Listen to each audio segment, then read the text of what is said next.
Welcome to Beyond the Board, where we break bread with some of the most interesting industry leaders. I'm Jason Buechel, CEO of Whole Foods Market, and I'm honored to host in-depth conversations with some of the most innovative and impactful leaders in the food industry. Today, we welcome legendary big wave surfer Laird Hamilton and globally renowned former volleyball pro Gabby Reese, founders of Laird Superfood. Our guests are true pioneers in both athletics and the natural food industry. Together, they built a beautiful family, a home that feels like a sanctuary, and a plant-based empire. With their company, Laird Superfood, they are transforming how we think about functional nutrition and clean ingredients. From their iconic coffee creamers to their complete line of performance-focused products, they're making premium superfood ingredients accessible to everyone. I'm thrilled to have them here to discuss their journey from elite athletes to successful entrepreneurs and learn how they're revolutionizing the wellness industry with their innovative approach to functional foods. Thank you so much, Laird and Gabby, for being here and being part of Beyond the Board and hosting us at your home today. Laird, could you tell me what we're having in our coffee? Well, you have my recipe, which is a whole plethora of stuff, but I'm using the less sweet, which is like a coconut milk powder base. I'm using turmeric powder creamer, and then I put some extra fats for you as well, and of course some decaf because I know. Yeah, no caffeine. It is absolutely delicious. It's cheating. It's like a golden milk. Yeah, it is. It's so good. I'm definitely going to need to get the recipe. The turmeric though is really like one of the things I can like taste it. It's like outstanding. Well, I like the bitterness of coffee, and when you add other ingredients, you kind of kill that bitterness, and so it's a way to almost add it back, and also just for your gut health. Turmeric is so good for your gut health and inflammation. Yeah, I love it. It's great. So now starting in with the interview, Laird, in preparation for this interview, I read your philosophy and I absolutely loved it. You say, if you're going to do something every day, get the most out of it. Can you share more about the meaning of this philosophy? Well, I think that we do a lot of things daily that we don't realize the impact of those things, and so it's just trying to take advantage of things that you're doing all the time, and use the best ingredients you can, or the best practices you can, because there's an accumulation over time. There might not be, you might have some sort of physical practice, or, it's just like good sleep. How important is good sleep? Don't sleep for a while and you'll know. So having good quality sleep, being hydrated, having good quality ingredients, these are all things that accumulate over time. It's, you might not feel the impact momentarily, but it'll pay off in the long run. So I'm going to the side of patience with that one. Yeah. That's great. And I want to congratulate you both on 10 years of Laird Superfoods. It's absolutely amazing to sort of celebrate a decade in. Gabby, can you share your advice from the last 10 years to other entrepreneurs looking to get started in the wellness space? I try not to give advice, because also good fortune is part of the story. I mean, we actually have had other companies that didn't work out. So, all those things were learning experiences. What I would say is, I always say, what are you willing to get out of bed every day for and solve problems that you really believe in? And so whatever you're doing, whatever product you're creating, it has to be something that you feel that passionately about. And then you realize that the importance of working with people that are smarter than you, and finding those people and asking those questions and finding those mentors, because you can't possibly know, usually as an entrepreneur, a lot of these other skill sets. And so not being afraid to ask for advice. And I think people have to understand that it's sort of, there's successes along the way, but that it is a challenge, and that's just baked into that process of being an entrepreneur. And so for us, it's something authentically Laird created in our kitchen. When I have to talk about the products and the ingredients and cost and all these things, and we get to share it with other people, these are things that we really are passionate about. So if people are just looking for white space, I would be careful with that and find things that really believe it. And then finally, I would say also simultaneously is treat this like nobody cares. Because sometimes you get too close to it and you think this is the best ever. And it's like, okay, back up. Yep. and see how does this really impact people? Could they really use it? And then don't get attached to things like logos and SKUs. Like sometimes you have to kill them and change them. And so it's sort of this weird in and out rack focus that really is helpful. Yeah, that is such great advice. And I truly agree with you. If you don't have that authentic connection, the fire in your belly around what you're doing, you're not teeing yourself up for success. Yeah, people can smell it. Yes, exactly. What was sort of the point for each of you where you sort of made this connection to food and, performance, obviously both being elite athletes? Like what was sort of that, do you remember sort of that time frame where you sort of made that connection? It's like an ongoing education. So certainly when I was a high school or college athlete, you don't really understand and you're kind of bulletproof. But both Laird and I grew up on islands. Laird grew up in Hawaii. I grew up in the Caribbean. So you're around like trees that bear fruit, people that are, having animals that they caught off the land. So I think we've had always a relationship with these types of ingredients. But then as an athlete, you start to realize like, oh, if I add this or cut this out, I just feel better and perform better. And for me, I'd say like my mid and late 20s is when I got really smart, just right before I retired. That's how it always works, I right? started to really get good with it. And Laird obviously is still rolling. And so he is so meticulous and focused because I always say his love for surfing is so big that he's really looking at all of these things to help him as an organism, period, whether it's showing up as a husband or dad or to ride big waves. And endure teenage girls. Yeah. And I mean, I think my relationship with food started very young because of how I grew up in Hawaii and really knowing when things had energy, like you would eat a food and you would be like, gave you energy. You'd feel, or you'd eat something and it'd make you tired and you'd be like, oh, so I already had that relationship. And when you're younger, you can kind of get away with, what do we say? Potato chips in is potato chips out. You could get away with eating stuff that wasn't great for you and still be okay. But I knew right away when things had power. I knew like, hey, this is giving me strength, or this is giving me mental clarity, or, I had that or this is helping with inflammation. So I've always had that. And I think that kind of started also with being exposed to medicine too, like herbs that were good for you. And so that started very young for me. Yeah. That's great. And now you're helping others. Yeah. Help discover this as well. So, we're seeing a growing trend with more and more customers, making sure they're not consuming artificial ingredients and flavors. But it's really tough for them to sort of look at labels and decipher sort of what they're consuming. Gabby, what do you recommend that consumers look out for, when looking at labels? It is overwhelming. And the funny part, if you want to add to that, is as you get older, also your eyesight. So you're standing in the thing and you're just like, excuse me, can you come over here and tell me what this says? I mean, it's like a joke, right? They're not in big. They're doing this to us on purpose. Where are my glasses? Yeah. So there's always that joke. Listen, the other thing is, and quite frankly, what we've learned doing this business is it's not only artificial, it's actually natural flavors. You have to be on top of your game because that sort of is a loose definition. Yeah. And so really, if you can read it and you know what it is, once it starts becoming lab words and scientific, you can watch out. And there's also a lot of websites that you can now take pictures of labels and things like that, and that'll really spell it out for you. But the other thing I would say for people is if they're taking this on, it can also feel overwhelming. And so don't approach it with that, because we've experienced this also in different ways where you go, there's nothing I can eat. And that's not really the approach. Is like, be gentle on yourself, but look at it for real. And if it has a bunch of those ingredients, either find a better alternative, because there are companies out there doing it, or just say, hey, maybe I'm not eating that, and not get overwhelmed by it. But really, if it has a real food name, that's really the simplest way. Yeah. Good place to start. Yeah. Real food name. You recognize it. You're like, okay, I know what that is. Can you tell us about the organic performance or functional mushrooms that you blend into some of your superfood products?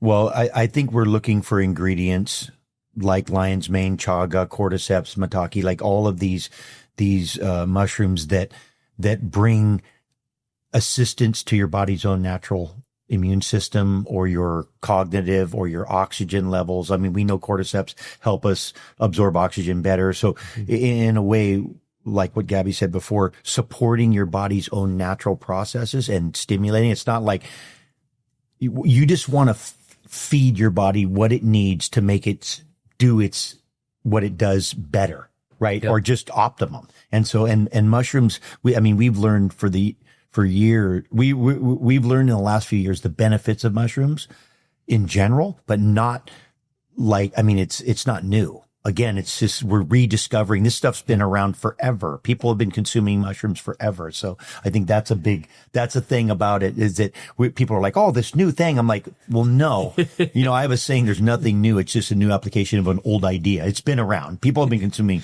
all of these and known what they were for a long time. We forgot, and now we're rediscovering. Yeah. The trend has come back. Yeah. Chinese medicine would be like, yeah, exactly. Knuckleheads. Do I need to actually tell you this? No. I think the other thing too about the mushrooms is they're really easy to use. Yeah.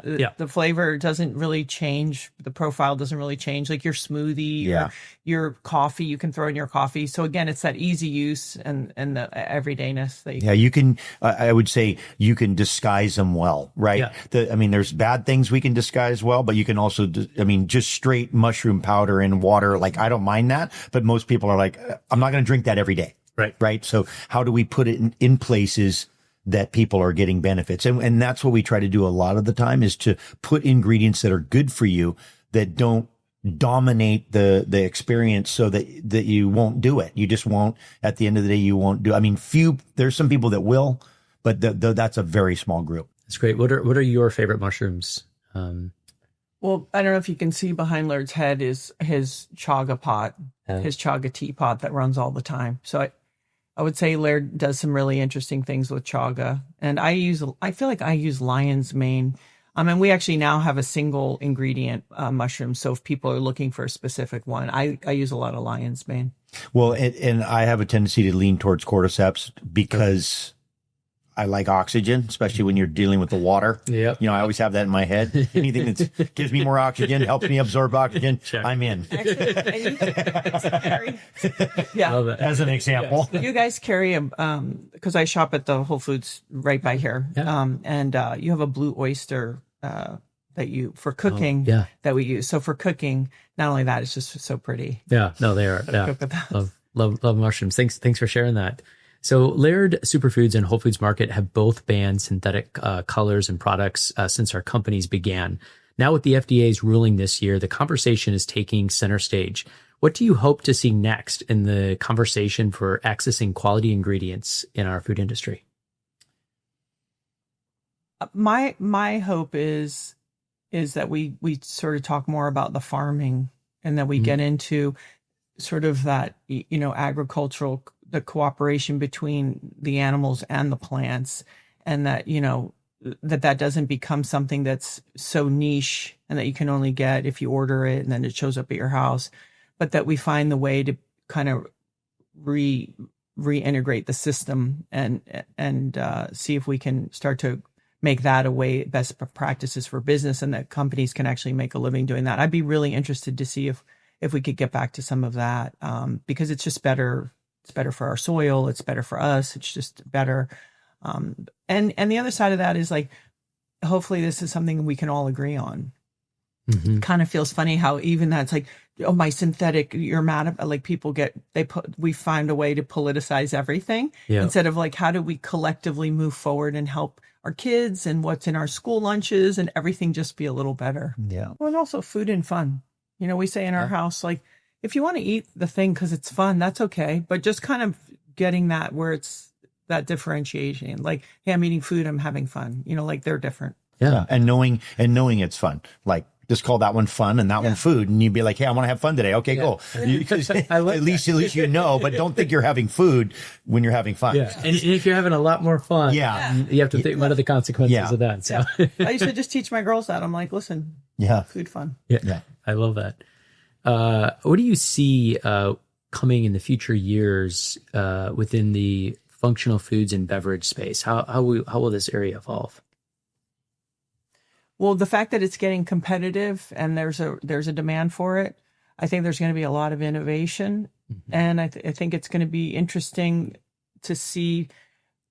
It's going to be interesting to see because the bigger companies are going to have to get involved, right? So they're going to buy the smaller companies that are doing it and help, elevate them and things like that. So I think we're going to see kind of a paring down of what products are and do. I think we're going to lose a lot of, 900 types of cookies. And I feel like it's going to pare down, and people are going to see, because for example, we make a bar and it has no natural flavors and things like that. So shelf stability, all of these things, mouthfeel, all of the things that you need to sell products, I think all of that's going to get so much better, because to figure that out, how do I get something in the store so people can, but it lasts long enough, all of those things. So I think there's going to be a real innovation with how we can work with these ingredients and sort of make that be a viable business. Yeah, I think it's going to get simpler. I think the innovation is going to come from, but some simpler things, like using less ingredients, more food-based stuff, so that you can identify it and see it. But the innovation will be through either the processing, like new ways to process, combinations, understanding what natural plant affects another ingredient that makes it have the better feel, have better shelf life, all those things. I think when you start putting, intelligence into it, then we're going to figure out ways to be able to get better stuff and not have it be so complicated. I mean, if you have a list of ingredients that is, a page long, it's like, who can even, what is that? Yeah. Like, what are it's like, what is that? So I think there will be, because it's been so complicated, I think there will be a simplification, and then innovation through processing and packaging and all of those things. Yeah, that would be great. And speaking of packaging, maybe let's shift a little bit to sustainability. How do you think about that as you're developing products, and whether it's packaging or how the product is sourced and produced and grown? How do you sort of think about that? Well, we've slowly kind of worked out our middleman and go directly to our farmers or to our growers.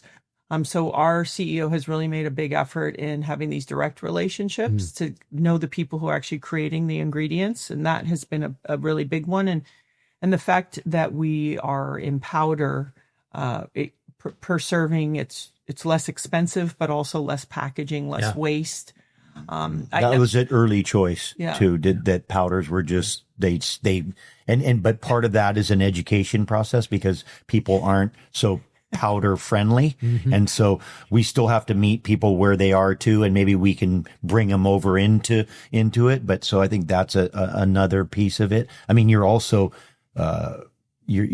subjected to what is the technology too. Like what packaging is there? What choices do you have? I could get you, an organic leaf bag that might, cost $30. Yeah. But you again, there's all these, I think sometimes people write us letters, and it's like, if I could take the creamer and bring it to you like that, I would. Yeah. It's really an interesting thing. Yeah. It's an interesting dance between trying to be a real business. Yeah. And then really being conscious, like you're talking about. It's really very humbling. Yeah. Yeah. Well, and make it affordable and not just exclusive. I mean, there's just all these, again. There's always that. The battle of, it's like, okay, well, where's that ingredient sourced from? Well, I could get it from my farmer in Hawaii, but that would be, $500 a pound, or I could get it from another farmer who it's only $50 a pound. It's like, so there's those polarities that you got to get through. You got to pick a line too. Yeah. Yeah. Are there other sort of challenges that you've sort of encountered in building a food brand that maintains both quality and accessibility?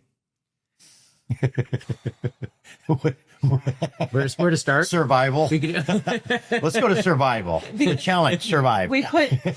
Seriously, I joke that this is where the competitive side in me comes out, where I'm like, I want to see if we can win and still do it the right way. And that's why and I give this credit to Laird, where, Laird under no circumstances is going to lie. He just isn't that person. I've known Laird a very long time, almost 30 years.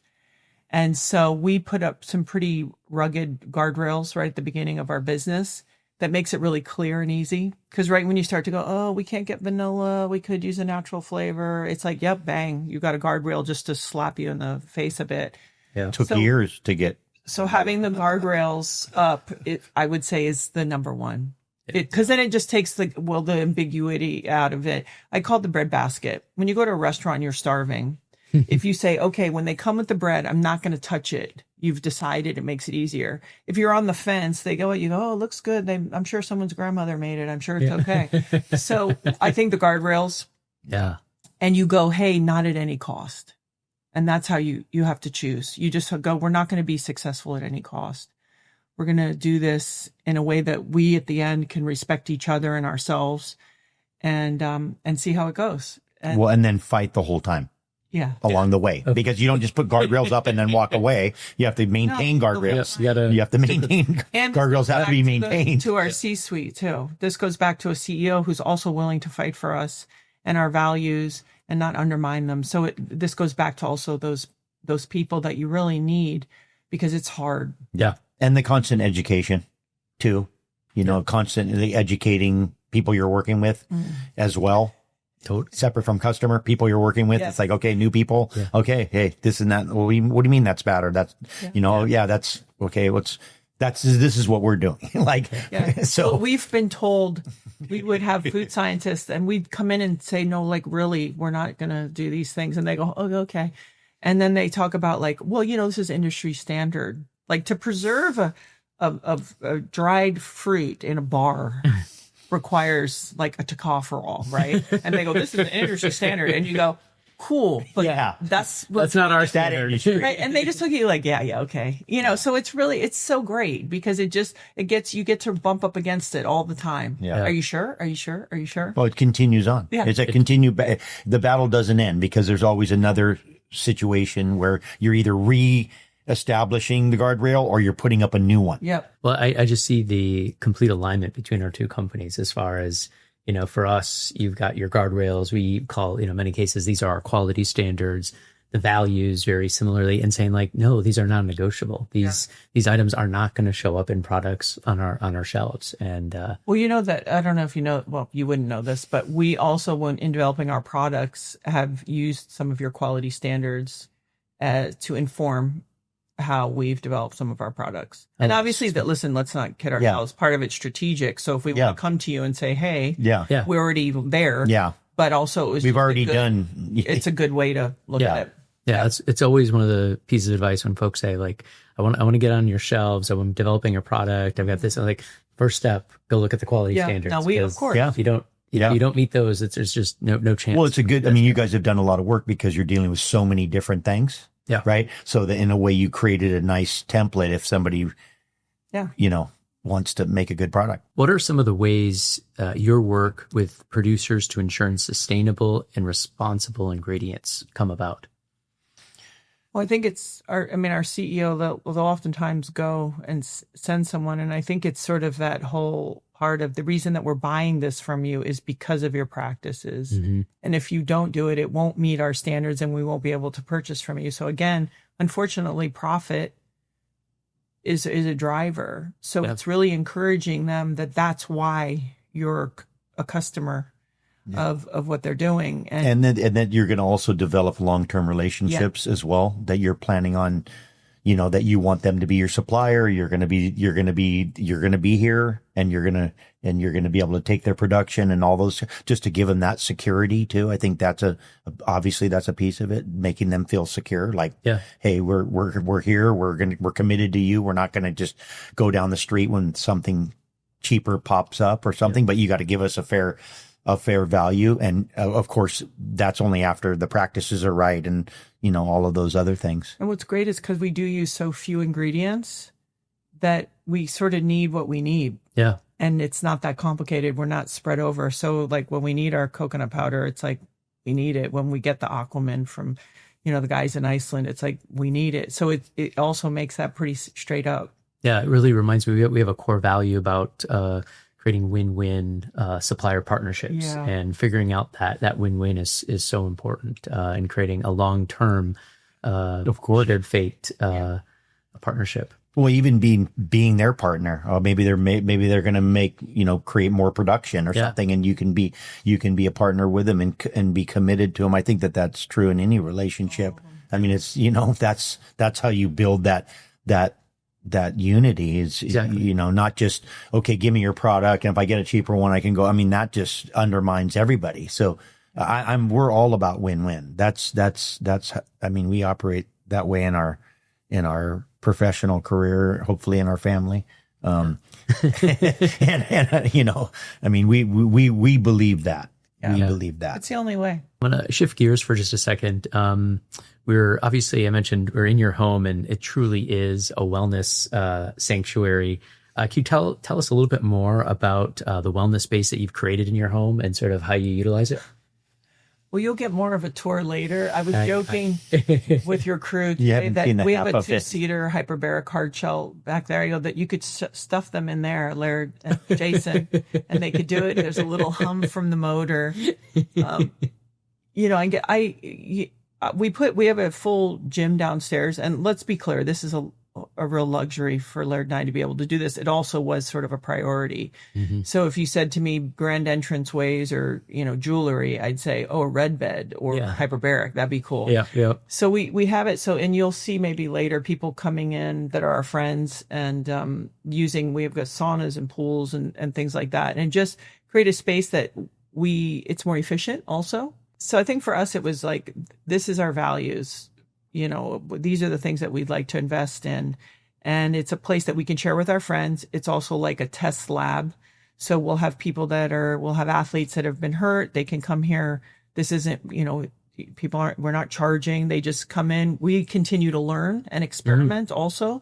And, Laird is the best crash test dummy, where he's not going to tell you, hey, this is great unless he's used it for a while. Yeah. And so we're also integrating things and tools to go, is this really, pressure testing and standing up, and is it creating value or not? So we have, for example, I'm sure you'll get run through versions of the Gambit today. Saunas. We have the pool training, which plunge. is a great, cold plunge, which is a great way. You leave that one. I like the way you leave that one out. Yeah. You forget to say Leave cold a cold plunge. plunge out. Yeah.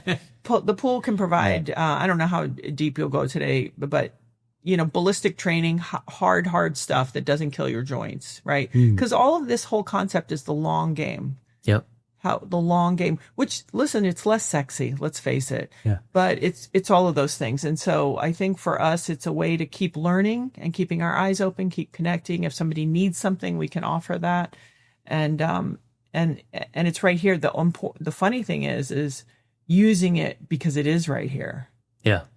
It's so easy to be like, I have emails to do. I mean, Laird's smarter than I am that way, but it's like, no, it's right there. If I made an appointment, I would drive and go to it and get there. So get in there and take it. Did you just say I was smarter? Yeah. In certain ways, 100%. He's the most. Let me write that down. Clarifier. Let me write that down.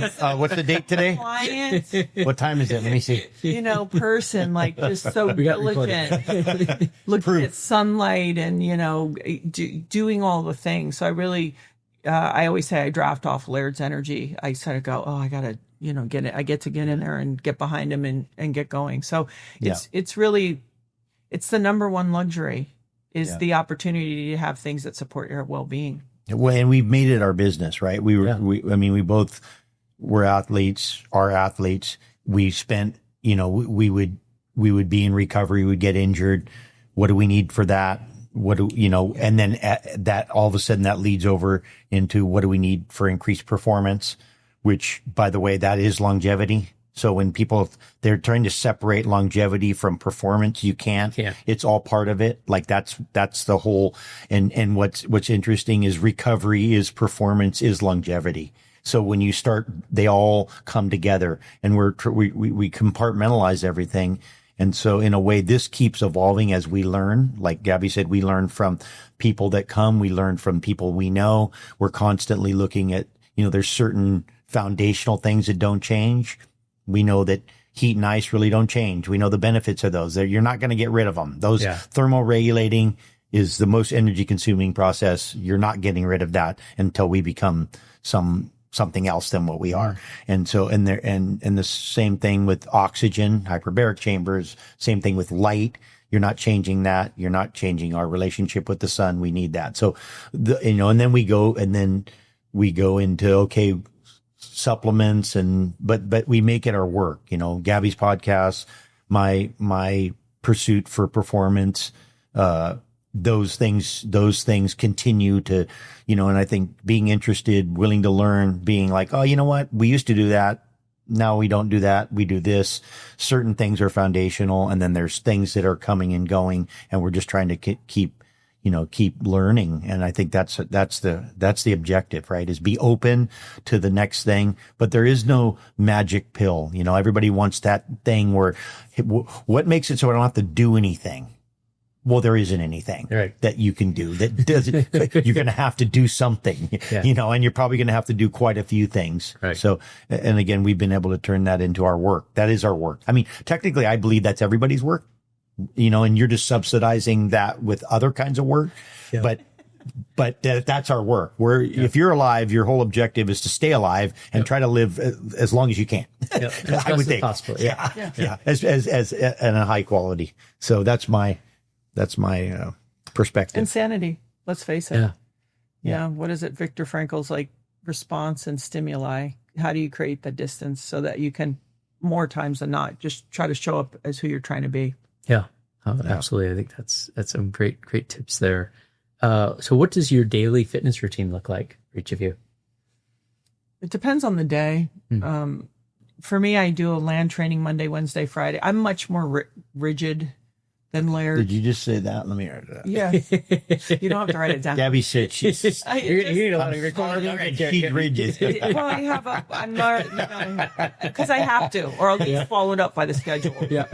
By the, and so Monday, Wednesday, Friday, I do a land training so there's some time under tension and things like that. And then when it's warm enough, Tuesday, Thursday, and Saturday, I'll go in the pool and do pool training. And but if there's a shoot or meetings or emails or Zooms or whatever, all the things that we're all navigating, I just try to slide it around. And the running joke is, somewhere, and I have a daughter who's a great cook, but it's like, oh yeah, what's for dinner, right? So it's all the things that everybody's dealing with. But I've always said, as a person, as a mother, as a wife, as a female, I am ruthless about protecting my training time, because I know that'll be the first thing that goes. And so, she just doesn't make it an option. Yeah. People make it an option. You just don't make it an option. You're just you're brushing your teeth, you're going to sleep, you're drinking water. I mean, moving is not an option. You have to move, right? You're going to move. So what kind of movement so what is I would it? say for especially busy people, doesn't matter, if they're single, if they're married, if they're male, they're female, it doesn't matter. Even if it means getting up 15 minutes earlier, it's get that in as quick as you can, because I feel like the day will eat it for sure. And some people can get it in the lunchtime or at the end of the day. It's hard for most of us. Right. So, and not to feel bad. And if you have a new child, maybe it's 15 minutes. I've had 15-minute workouts because that's what you got. Sure. So it isn't about the perfect or the long. It's just about the consistent. Yeah. Well, you can make a 15-minute workout brutal. Hard. Yeah. Very hard. Try hold your breath for 15 minutes. No one can do it. So I'm just saying you can make things hard. I'm a lot more, I'm more kind of free flowing. I have a tendency to kind of go off of how I'm feeling, what's interesting, what I'm interested in. Sometimes I'm just not in the mood for that kind of drudgery. I have there's a season for things. I'm more seasonal that way. So there'll be a season, everything's really always ocean related. So I'm in the sense of priority is riding waves and being in the water. And then if I'm hurt and injured and I'm in recovery, then I'm in a recovery mode. Then I'm doing every discipline, everything I need to do to recover. Then I'm in I'm in different pattern, depends on the season, always looking for new things that I'm interested in. This new exciting, and I don't mind suffering. And so I was going to say, but it's always hard. There's always suffering. Yep. Whatever it is, it can be the simplest thing, but there's going to be suffering. One little thing to throw in for people too is like, hey, listen, if you are in that place in your life where you are working and building families and those things that are overwhelming, it's like try to get a little bit in, and then you can gain so much by controlling your food. Yeah. And people don't realize like you can sort of pull it together by your food, and maybe when you could get to bed, do it that way. So it's also honoring wherever they're at, whatever season they're at in their life. Yeah, when being in the light, being in the sun, walking. I mean, there's some simple things that really bring big value. Yeah. Being outside and walking, it doesn't, I mean, even if you can just create a moment to just, hey, instead of walk there, like take advantage of walking. Walking has a very, very, big benefits. And I think we underestimate the value of it, but just walking can be incredible. Great advice and inspiration there on that.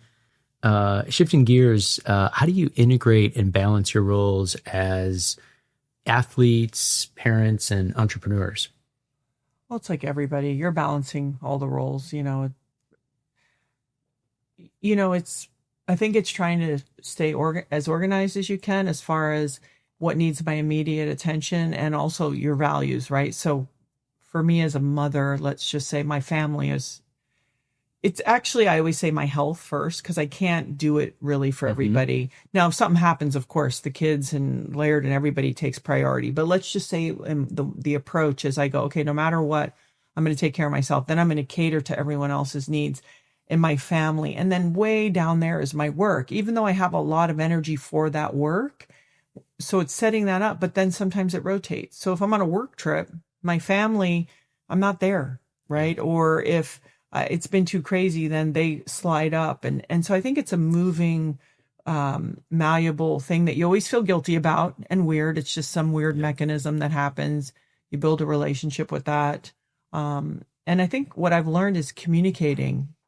If you, as your kids get older and you communicate like, hey, today I have a crazy day, they understand that you're in tune with them, but that you're just dealing with this thing. So communication, self-care, and a lot of being organized, and what takes priorities. Sometimes it's like, I love when people say, oh, it's not fair. It's like, okay, that's how life is. And if you say, I'm trying to strive and achieve and I want these things, then are you putting the time and effort in all of those things in order for those things to thrive? Yeah. I say I'm sorry a lot. So I do a lot of I'm sorry. So that's one of the ways I balance my answers. Yeah, I'm over here. I'm sorry. I'm over there. I'm sorry. Well, and I think for me personally, it's just being all in when I'm there. Yeah. Yeah. That's right. If I'm with the girls present and with the family, if I'm in the ocean, if I'm at the work thing for the business, I'm not kind of there. I'm not distracted by the, and so I do that as far as, and like Gabby said, you got to take care of you first, because, you have to put your mask on first before you put the other people's mask on. So I think that's the priority, because you're not going to be good to anyone if you're not optimum. So how are you optimum? Not at the cost of the relationships, of course, right? Not, and what are you doing to be optimum? Like what does that look like? So taking care of yourself and I think being getting your needs. Yeah. Oh, I think you do that really well. I think that's a really important thing. We live in such a distracted time. Yeah. That I think if you even have the ability to be, I'm here. And Laird does do that. Yeah. I'm not here going, yeah. Hey. It's very, that's I'm not, that's not, if I'm going to do that, I'm going to go somewhere and go do that. Yep.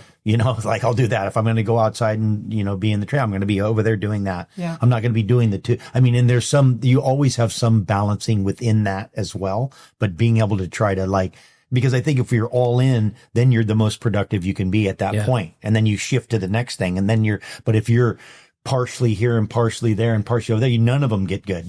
That doesn't get attention. You don't get a good workout. You didn't hear what they said, like all of those things. So I think, true. Focusing in, I think a little easier, for me to do that than Gabby, because she's got so many plates in the air. Yeah. So, but she's gotten I signed up for good it, at though. that. That's the other thing. Yeah. Is sometimes when you're feeling that way, you have to remind yourself that you've signed up and you asked for this. So how do you enjoy it and make it creative and try to do it well? You knew the job was dangerous when you took it. Absolutely. Well, speaking of one of those plates, on your podcast, Gabby, it covers important topics from coaching, athletics, nutrition, trauma, celebrity interviews.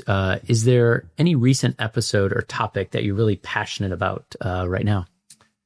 I mean, everybody has such different values. Mm-hmm. I just interviewed a woman who's in Chinese medicine, and just some of those reminders of not only back to the basics. One of the things she said I thought was really important is the practice of doing nothing.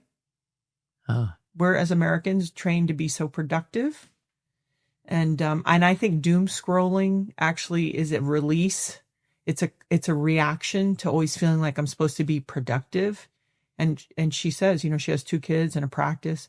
I do all these things, and sometimes I give myself permission to do nothing. And I really appreciated that. Yeah, that's good advice there. But there are people that's what they're doing is doing nothing. Yeah, but sometimes it's not actually the sake of doing. Yeah. Exactly. It's nothing with a distraction. Exactly. Well, that's not nothing, right? That's the hardest thing to do is do nothing. Yeah. Be completely still. Yeah. And have no thoughts. And not about just always the outcome. It starts in us so early about outcome right. Instead of productive and more, more hours. It's a lot of stress on people. It absolutely is. Yeah. So I've got a question from one of our team members, Kelly Green, our grocery ATL in our 97th Street store. And they wanted me to ask if you guys have any recommendations for recipes for someone with a sweet tooth who's trying to eat healthy. Well, listen, you hear all the time. That's one thing great about the internet is you can find everything. It's like you see people making chocolate mousse with avocado and a great cacao powder. It's like, have a nice day. Not only is it full of fat, so it'll satisfy it, because a lot of times sweet tooth means either a lack of protein, you need protein, or healthy fat really is accommodating that. Yeah. So I think it's getting creative and finding ways like Viola's desserts. Yeah, exactly. Our daughter that you've seen come and go makes all these desserts with really great ingredients, a little creativity, doesn't take long. But what I would remind people is if you're female, it could be hormonal, but also eat something real first before you just grab the sweet thing, and then see how much it gets curbed by having that protein or that healthy fat. A lot of times that subsides because and then the negative side effects of it the crash. Well, the negative side effects of having something that's not great, that's sweet, is different when you after a meal. Well, that's true too. So the way it affects you when you just throw something sweet in there. Okay, first the quality of what you're eating sweet. Okay, what does that look like? Like there's some pretty crazy good things that are sweet. It's just, does honey work for you, or do you need something else? The interesting thing people have to realize is if you eat something when you're tired. Like if people wear glucose monitors, the interesting thing is you could eat something when you're not tired and it doesn't impact your levels. And when you're tired, it can. And so it's really also trying to get in touch with, how do I feel? Why am I eating this? What time of the day is it? Am I tired versus not tired? So I think there's so many things now. Yeah. Well, and sweet, it depends on where you're at. What is sweet for you? Because that's a spectrum. Totally. Sweet for somebody could just be a piece of fruit if you're not having a lot of sugar, but you might need a chocolate chip cookie or something a lot more elaborate depending on what your palate is. So that's a big piece of it. There's so much around sweet. Yeah. Like sweet with that's all there is. Yeah. Is so much better than straight sweet. Right? Because it goes straight to the liver. And ultimately what's sweet, because there's a spectrum of what, like, okay, honey, maple syrup, monk fruit, stevia, like what sweet is it? These are big differences on sweet. Still the same thing. It's like we use coconut sugar in a lot of our stuff and pretty low on the glycemic index, pretty unbastardized crop. Like the crop's not abused. It's like, so again, what is the sweet? And I think that's important for people too. Hey, if you have a sweet tooth and you're going to have sweet stuff, just look for something that isn't having such a, big effect on your system. And enjoy it. Yeah. Don't do it to beat yourself up. Yeah. Enjoy it. Yeah. Good Good advice. I appreciate the avocado chocolate mousse. It's actually one of my favorites. A good hack is throw peanut butter in it, though. Well, don't tell her that. Okay, Don't say peanut butter, chocolate. Anything with peanut She's butter. a peanut butter girl. Same here. I love it. Well, thank you so much for sharing your insights into how you prioritize health and wellness as parents, as partners, as business leaders. We're going to shift gears before we wrap up here with a lightning round. Okay. So just Here we quick go. answers here. Laird, what is Gabby's superpower? Steadiness. Yes. And Gabby, what's Laird's superpower? Laird's honesty, creativity, and his ability, the ability to deal with load, discomfort. It's pretty exceptional, and to be really present and make good decisions when it's the worst it can be. Laird is. You just gave me like it's- 10 powers, though. That's like, No, but parallel. In your day to day, you're very, very honest. But if it hits the fan, you want Laird around. Yeah, that's great. Laird, favorite ocean? world ocean. No, The world ocean. the world ocean. No. Come on, what's the biggest ocean? Well, Pacific. Exactly. Gabby, favorite beach? It's a beach on Kauai called Lumahai. Mm. It's beautiful. Laird, latest wellness trend worth following? Oh, well, I've been hyperbaric chamber, but wellness trend, Breathing. breath work. Yeah, I feel like that's a step. Yeah, well, it's steady though. Yeah. Breath work. Free. You Breath, can do it anyway. breath work. Yeah. Gabby, what's your favorite pre-workout meal? I actually have coffee with the fats in it, so I like the liquid part, but I get those fats in it, and now we actually have a protein creamer, and so I can get 10 to 12 grams of protein before I train. Oh, nice. Laird, what's your favorite meal to prepare for a special occasion? Maybe pate. Yeah, Laird's gotten into, he gets wild game elk liver or axis deer liver, and then he smokes it on the barbecue and mixes it with Homemade herbs. pate. Wow. Yeah, that's it's really good. Yeah. Yeah. Wow, incredible. Gabby, if you could only make one meal for the rest of your life, what would it be? Oh, geez. I know this isn't going to be popular with my vegetarians. I mean, a good old-fashioned barbecue steak with some vegetables. I'm good to go. Laird, who makes the best coffee at your house? Oh, I do. yeah. Gabby, what's a daily habit that keeps you grounded? Before I get up in the morning, when I wake up and before I put my feet on the floor, I always ask myself, who am I trying to show up as? Because I don't wake up particularly spry and happy. And so I just ask myself, who am I trying to be? And also, am I, I'm so grateful that we're healthy and my family's healthy. And then I put my feet on the floor and lean into my day with kind of in the lane. All right. Laird, who's your mentor or hero? I've had a few. I'll give Don Wildman the one of the titles. And Gabby, same for you. I have a volleyball coach that I'm still very close to from college, Dr. Cecile Renaud, and she just was an incredible person who taught me about total accountability and hard work and fairness. She's a really fair person, and I've used her voice in my own coaching and my own approach, and she just had a really positive impact. Oh, that's great. Very last question. What is next for Laird Superfood? Oh, we got some Market penetration. Yeah. And we would like to get more SKUs at Whole Foods. That's And let's see what else. And honestly, I want to hit the young market. We have an instant category. Yeah. We have this here, superfood latte. All you do is add hot water, but we have like 7, like mocha, matcha, chai. And I want to get this to young college students or young professionals because it's very easy to use. Yeah. And I think it's one of our unsung heroes. I've been banging on about it for about 5 years. I know they're sick. Well, the whole instant line in general, chai, matcha. But I want to get to the young maca. We have instant maca. Nice. Yeah. Very, very good. Instant maca latte. Yeah. Ooh. So we put the maca in the latte. Yeah. And Yeah. It's amazing. This is, I think, a really easy to use. So for us, that's it. And just trying to make it so that it's really easy for people and they're not sacrificing anything, but they make it their own way. It isn't about us telling you. It's like, hey, how do you like your Laird Superfood? Yeah, I mean, we have new products that we're excited about, but just the existing product line, we just need to get people to try it because it does its own work after. We see it. It's just the hardest part is to get try for the first time. Just get the first kiss. Yeah. Just get the first get the first kiss. Yeah. The rest will take care of itself. Exactly.